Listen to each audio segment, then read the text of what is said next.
She said, "You can't come to my birthday party. It's just the girls." Then I saw her tagged in a photo sitting on a guy's lap. So I showed up anyway, with a gift she'll never forget. Hey viewers, before we move on to the video, please make sure to subscribe to the channel and hit the like button if you want to see more stories like this. Thanks. I used to think Sophie and I were one of those couples people looked at and said, yeah, they just work. We'd been together a little over 2 years, met in one of those cliché coffee shop situations. I was the guy buried in my laptop, trying to finish a freelance project, and she was the girl who couldn't decide between a cappuccino and a flat white. I made a dumb joke about how she should flip a coin for it. She laughed. Somehow, that led to a 3-hour conversation about everything from travel dreams to why she always wears mismatched socks. That was Sophie. Funny, magnetic, the kind of person who walks into a room and makes the air shift a little. She wasn't the type you could ignore. Everyone noticed her, and she liked being noticed. I didn't mind. I actually loved that about her in the beginning. She made life feel bigger, louder, brighter. We weren't perfect, of course. I'm more on the quiet side, the type who likes staying in, cooking, maybe watching something together. Sophie's a social butterfly. There was always a party, always a dinner, always a friend of a friend who just had to meet her. I used to joke that I dated an event calendar with legs. She'd laugh, kiss me on the cheek, and tell me I needed to get out of my comfort zone more. And she wasn't wrong. When she dragged me to her office Christmas party last year, I ended up having a blast. When she planned a random road trip to the mountains, I went along, and it turned into one of the best weekends of my life. She made me loosen up. I made her slow down. We balanced each other. At least, that's what I thought. Her birthday was coming up. She'd be turning 27, and I had been planning something special for weeks. A dinner reservation at her favorite place, a small surprise gift, even talked to one of her friends about getting her a cake shaped like her cat. But then, out of nowhere, Sophie mentioned she didn't want me to plan anything this year.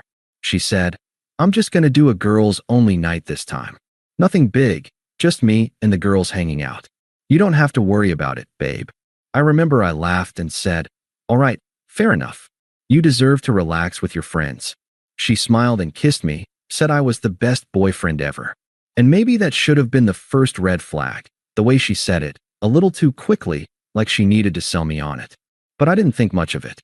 I was just happy she seemed happy. Looking back now, I can pinpoint the exact moment the ground started shifting under my feet. It was when she added, with this sweet little grin, "Promise you won't be clingy about it?" I laughed. Clingy? Me? I trusted her. I wasn't the type to scroll through her messages or track her location. So I just said, "Of course not. Have fun, babe." That was the night I learned that sometimes trust doesn't get broken all at once. It starts with a sentence that sounds harmless and ends with a photo you'll never forget. At first, I didn't think much about the whole girls-only birthday thing. She had her own life, her own circle of friends, and I respected that. Sophie was the kind of person who got energy from being around people. Laughter, music, clinking glasses, all that chaos she called vibes. But as her birthday got closer, something about her energy started to shift. Normally, she'd be buzzing about it, sending me outfit options, complaining about what shoes didn't match what, or asking me to help her pick a place to eat after. This time, nothing. Just vague comments like, "Oh, it's not a big deal this year." That alone was weird. Sophie made everything a big deal. She could turn a random Tuesday coffee into a mini celebration. A week before her birthday, I casually asked where she and the girls were going. She looked up from her phone and said, "Just this bar downtown. You probably don't know it." Then she quickly changed the subject.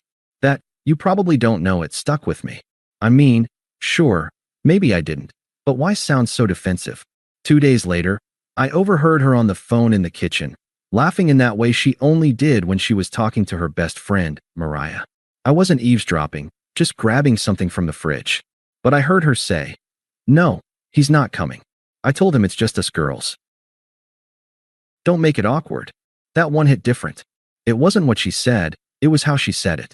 Like I was some burden to manage, not the boyfriend she supposedly adored.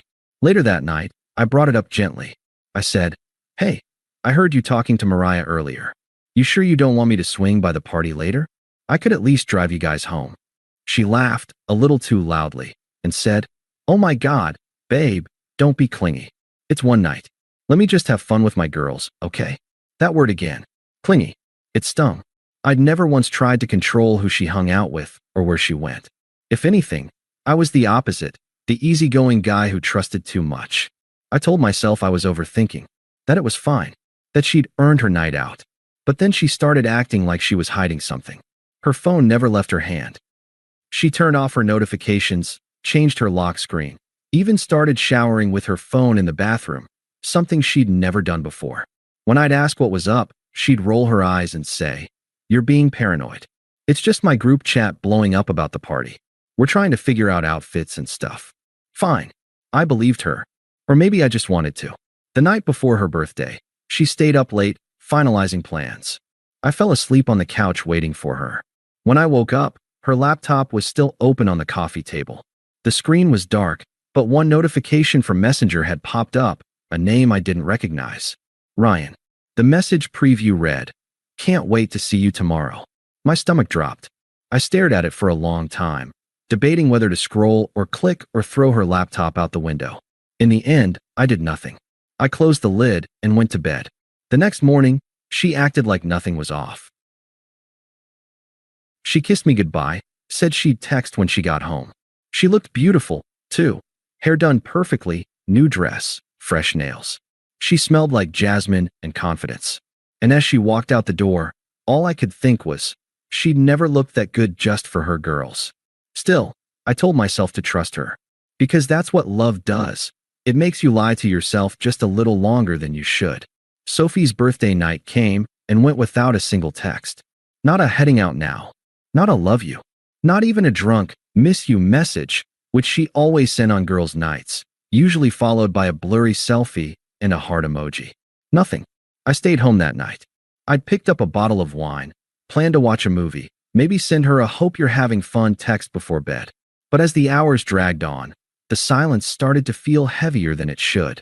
At around 11:30, I sent her a message. "Hope you're having a great birthday. Love you."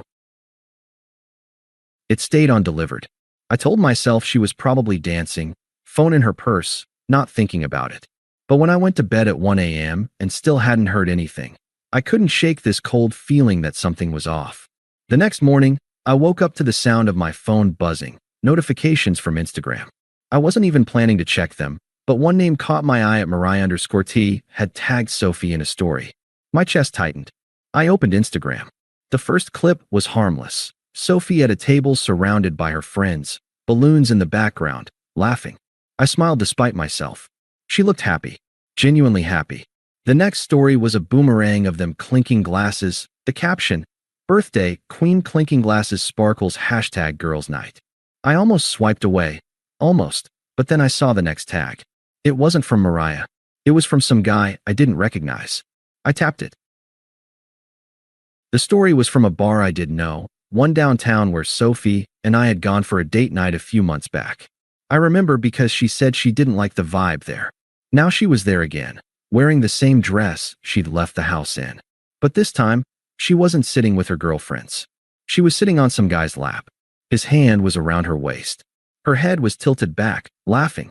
He was whispering something in her ear. And the caption, the one that made my stomach flip, read, "The birthday girl deserves to feel special." I stared at it for a long time. The sounds around me went flat, like the world had been put on mute. I clicked through the rest of the photos, each one worse than the last. A shot of them dancing, her hand on his chest. Another of her feeding him a piece of cake. Both of them laughing like some sick parody of the plans I'd been making for weeks. Every second I looked, I felt something in me unravel. I wasn't angry. Not yet. I was numb, like my brain couldn't process what my eyes were seeing. The phone buzzed again, another tag, another photo. This one from one of her friends, captioned, "Girls' night got wild." And there she was again, same guy, same hand on her hip. Girls' night. I sat there on the couch, phone in hand, staring at the woman I thought I knew and realizing that maybe I'd just been dating a really good actress. For a while, I did nothing. No messages, no calls. I didn't even unfollow her. I just sat there, scrolling through the proof of everything I didn't want to believe. There's a kind of quiet that hits you when someone betrays you like that. Not explosive, not loud. Just empty. It wasn't until later that afternoon when one of my buddies texted me, "Bro, is this your girl?" and sent me the same picture. That's when it clicked. This wasn't a misunderstanding. It wasn't bad angles or he's just a friend. She had gone out of her way to exclude me from her own birthday so she could spend it with someone else. And the whole world had just watched her do it. I didn't text her. I didn't call. For the first time in our relationship, I went completely silent. Because I realized something. If she wanted to party like she was single, then she was about to find out what that really meant. I didn't sleep that night. Not because I was angry, at least, not in the way people expect. There was no yelling, no smashing plates, no scrolling through her photos like a lunatic trying to decode what went wrong. It was more like my brain had short-circuited. Every time I closed my eyes, I saw that image of her sitting on his lap. The way her hand rested on his shoulder, casual, familiar, like she'd done it 100 times. Like she belonged there. I lay in bed staring at the ceiling until morning light hit the blinds. By then, something in me had gone cold. When betrayal hits you that hard, it's like grief. You go through stages. The disbelief, the hurt, the confusion. Then comes the part no one warns you about, the clarity. That morning, I woke up in clarity. I made coffee, sat on the couch, and opened Instagram again. The posts were still up, still public, still mocking me with their perfect lighting and fake captions. One of her friends had even commented, "You two are so cute." I almost laughed. Cute. Sure. Around noon, Sophie finally texted. "Sophie, hey babe. Sorry I passed out last night. Crazy night, lol. I'll call you later." I stared at it for a long time. That was the message she sent me. After that, no guilt, no hesitation, just a casual lol. And that's when it hit me. She didn't even feel bad. She thought she'd gotten away with it. That, more than anything, flipped a switch in me. I didn't text back. I didn't block her. I didn't rage. I just started thinking. I thought about how much effort I'd put into her birthday every year. How I'd stayed up late the night before wrapping gifts, baking her favorite lemon cake, surprising her at work with flowers. And now she had told me, not asked, told me, that she wanted to celebrate just with the girls. Only it wasn't just the girls, was it? It was her and him. That realization didn't make me want to scream. It made me want to show her exactly what she'd thrown away, in a way she'd never forget. If she wanted to play games in public, I'd let the truth play out in public too. But not through shouting, or posting, or childish drama.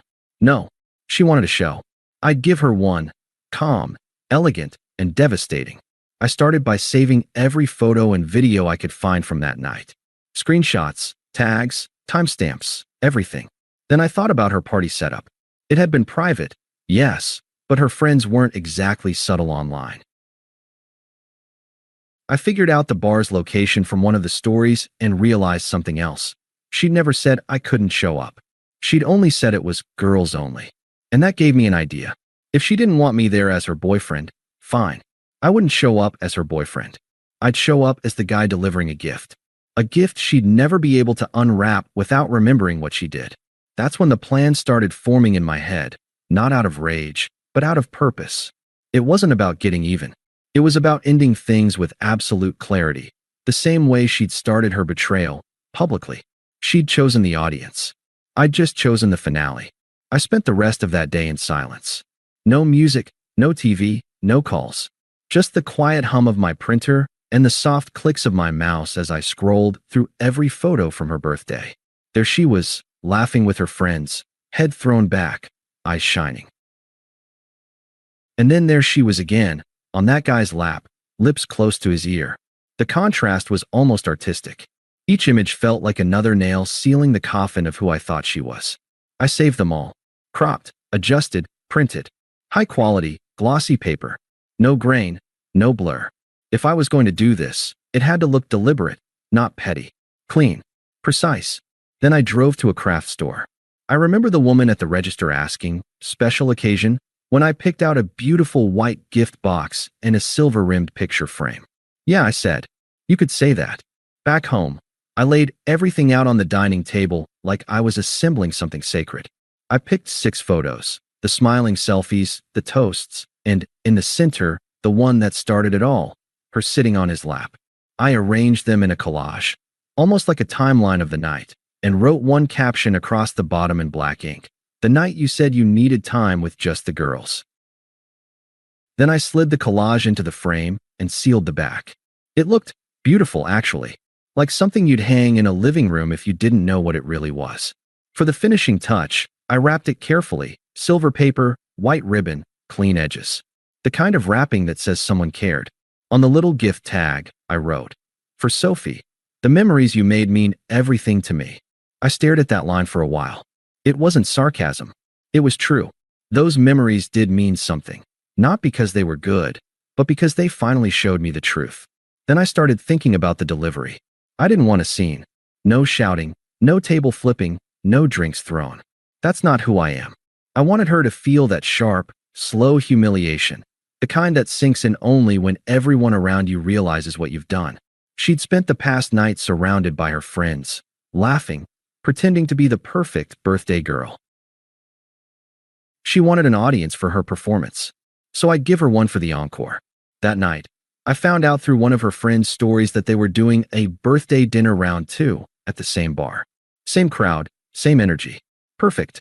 I showered, shaved, and dressed like I was going on a date. Clean white shirt, dark jeans, polished shoes. Nothing over the top, just composed. As I looked in the mirror before leaving, I realized something. I didn't look heartbroken anymore. I looked calm, and that calm scared me a little. I grabbed the gift box, took one last look at it, and whispered, more to myself than to her, "Happy birthday, Sophie." Then I walked out the door. The restaurant was already buzzing when I arrived. That low hum of laughter and clinking glasses that only happens when people feel safe in their little bubble. Sophie's bubble.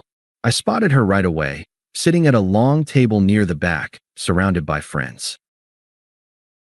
She looked radiant, glowing even, hair done up, gold hoops catching the light. And sitting next to her, of course, was him.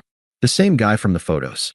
When her eyes met mine, the smile froze on her face. She blinked like she couldn't process what she was seeing. I walked straight toward her, calm, steady, the silver gift box tucked under my arm. Her friends turned as I approached. You could feel the collective confusion, the tension you could slice with a butter knife. "Hey," I said softly, smiling like nothing was wrong. "Sorry I couldn't make it last night, but I didn't want your birthday to pass without giving you this." I placed the box right in front of her. She stared at it like it might explode. The guy, the one from the photos, gave a small, awkward grin. Man, I think you've got the wrong." "No," I said, still smiling. "I don't."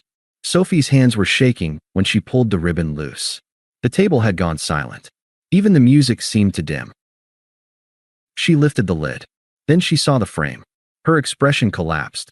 A flash of confusion, then horror. Her friends leaned in instinctively, curious, and then they saw it too.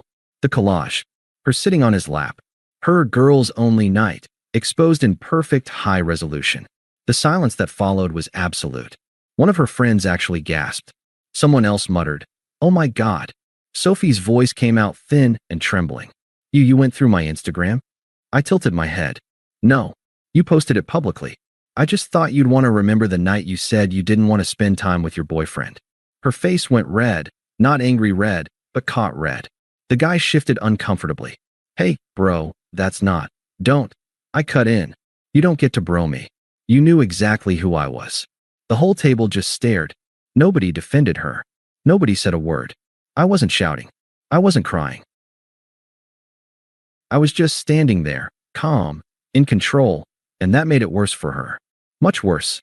I nodded once, politely, and said, "Anyway, happy birthday, Sophie. Hope it was worth it." Then I turned around and walked out. The sound of whispered chaos followed me. Her voice cracking, her friends murmuring, the guy mumbling excuses. I didn't look back. Outside, the night air felt cold and clean. I finally exhaled, really exhaled, for the first time since I'd seen that post. It was over, or so I thought. The next morning, I woke up to what can only be described as digital fireworks. My phone was exploding with messages. Not from Sophie, at least, not yet, but from mutual friends. Screenshots, group chats. Apparently, someone at that dinner had filmed the whole thing and posted it. The video had already spread, first among her friend group, then beyond. The caption was brutal. "When your girls only trip wasn't that girls only." Hashtag caught. By noon, her birthday post was gone. Her account went private. People were commenting things like, "Wait, is this about Sophie? No way she actually cheated?" And then, finally, the message came through. "Sophie, I can't believe you humiliated me like that. You're sick." I stared at the text for a moment, then typed back, "You told me not to be a clingy boyfriend. So I stopped being a boyfriend. You said it yourself." No response. A few hours later, her best friend, the one who'd once told me, "You're lucky to have her," DM'd me. For what it's worth, she's been crying all day. Everyone's talking. She's trying to say it was just a misunderstanding, but nobody's buying it. I didn't reply. I didn't need to. It wasn't about revenge anymore.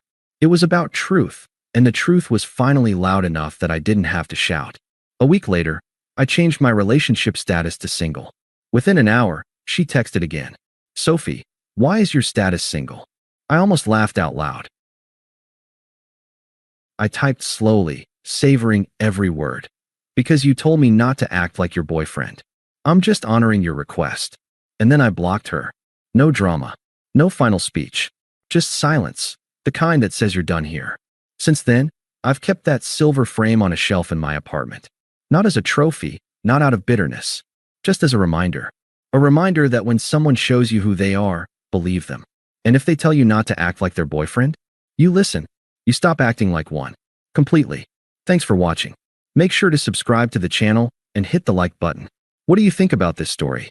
Share it in the comments.